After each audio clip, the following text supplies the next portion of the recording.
ඇයි පස්සේ ආපු දත රිදෙන්නේ? මගේ නම් පස්සේ දත් නෑ.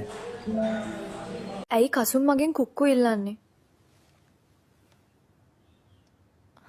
මම තාම ලොකු ළමෙක් වෙලත් නෑ.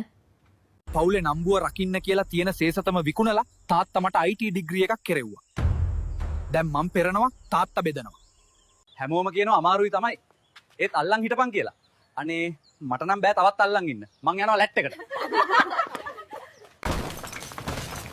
මැරෙන්නද හදන්නේ? පාරෙන් අයින් වෙන් හුත්තෝ.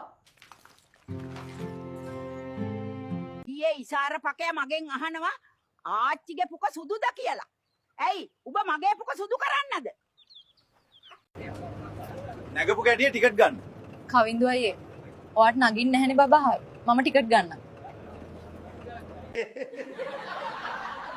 උඹ බැත උඹ වැල බල බල ඉදපන්දා.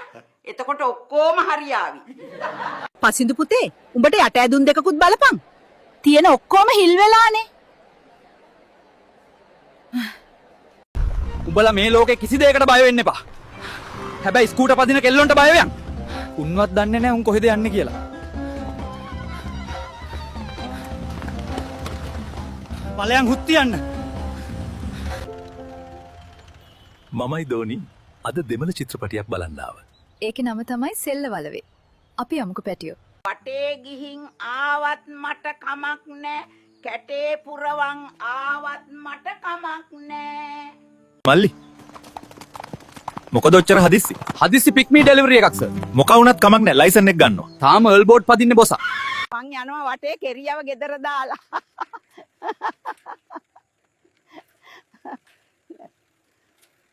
අඬන්න එපා මල්ලි. කෙල්ල ඔහොම තමයි. උඹට මේ හංසි අක්කා ඉන්නවා. මල්ලි WhatsApp ඉන්නවද? සදුනි, ඒක නෙමෙයි. ඔයා දන්නවද? සහන් අයියා ඊයේ මගෙන් කුක්කුවේ ෆොටෝ එකක් ඉල්ලුවා. අනේ, කාවින්දි උඹේ ওই ගැට දෙක දැක්කට උට නගින එකකුත් නැහැ. අපි ෆිල්ම් එකක් බලන්න යනවා. ඒකේ නම පාකිනකේ බෙල්තේරේ.